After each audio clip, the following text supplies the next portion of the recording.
ಕರ್ನಾಟಕದಲ್ಲಿ ಸಾಕಷ್ಟು ಸಮಸ್ಯೆ ಇದೆ, ಅದಕ್ಕೆ ನಾವು ಪರಿಹಾರ ಸಿಗುತ್ತೆ ಅಂತ. ಕೇಂದ್ರ ಸರ್ಕಾರದವರು ಉತ್ತರ ಕರ್ನಾಟಕದ ಸಮಸ್ಯೆಗೆ ಉತ್ತರ ಕೊಡಬೇಕಾದವರು. ಈಗಾಗಲೇ ನಾವು ಮುಖ್ಯಮಂತ್ರಿಗಳು ಎಲ್ಲ ಸೇರಿ ಮೆಕ್ಕೆಜೋಳದ ವಿಚಾರದಲ್ಲಿ, ಕಬ್ಬಿನ ವಿಚಾರದಲ್ಲಿ ಬಹುಶಃ ಸರ್ಕಾರಕ್ಕೆ ಭಾಳ ದುಬಾರಿಯಾಗುವಂಥ ತೀರ್ಮಾನಗಳನ್ನು ನಾವು ತೆಗೆದುಕೊಂಡಿದ್ದೇವೆ. ಮೆಕ್ಕೆಜೋಳ ತೆಗೆದುಕೊಂಡು ಇಲ್ಲಿವರೆಗೂ ಕೇಂದ್ರ ಸರ್ಕಾರ ಮಾಡಿಬಿಟ್ಟಿಲ್ಲ. ಬಿಜೆಪಿ ಸಂಸತ್ ಸದಸ್ಯರು ಏನಿದ್ದಾರೆ ಅವರು ಎಲ್ಲ ವಿಚಾರದಲ್ಲೂ ಇವತ್ತವರೆಗೂ ಧ್ವನಿ ಎತ್ತಿಲ್ಲ. ಅವ್ರಿಗೆ ಅರಿವಿಲ್ವೇ? ಈಗ ಬೊಮ್ಮಾಯಿ ಅವರು ಹೇಳ್ತಾ ಇದ್ದಾರೆ ನಾವು ತಗೋಬೇಕು, ನಾವು ಸೆಂಟ್ರ್ ಮಾಡಬೇಕು ಅಂತ. ಕೇಂದ್ರ ಸರ್ಕಾರದ ಪಾಲೇನಿದು? ಬೆಲೆ ತೀರ್ಮಾನ ಮಾಡೋದು ಯಾರು? ಪ್ರತಿಯೊಂದಕ್ಕೂ MRP ಬೆಲೆ ತೀರ್ಮಾನ ಮಾಡೋರು ಅವರು. ಇವತ್ತವರೆಗೂ ಯಾವ ತೀರ್ಮಾನ ಕೂಡ ಅವರು ತೆಗೆದುಕೊಂಡಿಲ್ಲ. ಸೊ ಅದನ್ನು ನಾವು ಹೇಳ್ತೀವಿ, ಪರಿಹಾರ ನಾವು ಕೊಡೋಕ್ಕೆ ನಾವು ಇರೋದು. ಬಟ್ ಕೇಂದ್ರ ಸರ್ಕಾರದ ಜವಾಬ್ದಾರಿ ಕೂಡ ಇದೆಯಲ್ಲ.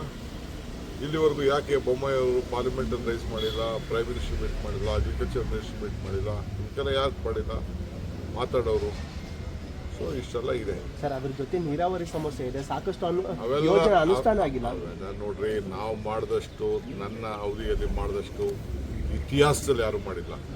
ಇತಿಹಾಸ, I will go to the history of Karnataka irrigation department. ಯಾರು ಕೂಡ ಮಾಡೋಕ್ಕಾಗದೆ ಹೋದಂಥ ಇತಿಹಾಸದ ತೀರ್ಪುಗಳನ್ನು ನಾನು ಮಾಡಿದ್ದೇನೆ.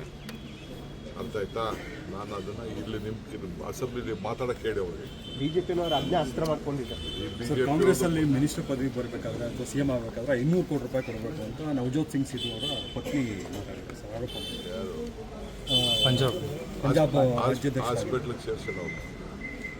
ಅದರ ಒಳ್ಳೆ ಮೆಂಟಲ್ ಹಾಸ್ಪಿಟ್ಲಿಗೆ ಕರ್ನಾಟಕದ್ದು ಮೆನ್ಷನ್ ಮಾಡಿದ್ದಾರೆ. ನೋಡಿ, ನಾನು ಈಗ ಸದ್ಯಕ್ಕೆ ಹೈದರಾಬಾದಲ್ಲಿ ಒಂದು ಗ್ಲೋಬಲ್ ಸಮಿಟ್ ಏನೋ ಒಂದು ಮಾಡ್ತಾ ಇದ್ದಾರೆ, ನಾನು ಕರೆದಿದ್ದಾರೆ. ನಮ್ಮ ನೈಬರಿಂಗ್ ಸ್ಟೇಟು, ನಮ್ಮ ಫ್ರೆಂಡ್ಲಿ ಸ್ಟೇಟು. ಸೊ ಆ ದೃಷ್ಟಿಯಿಂದ ಅಟೆಂಡ್ ಮಾಡೋಕ್ಕೆ ನಾನು ಕೆಲವು ಆಫೀಸರ್ಸು ಹೋಗ್ತಾ ಇದ್ದೀವಿ. ಸೊ ಅಷ್ಟಿದೆ, ಮಿಕ್ಕಿದೇನೂ ಇಲ್ಲ. ಆಮೇಲೆ ಅದೆಲ್ಲ ಮಾತಾಡೋಣ.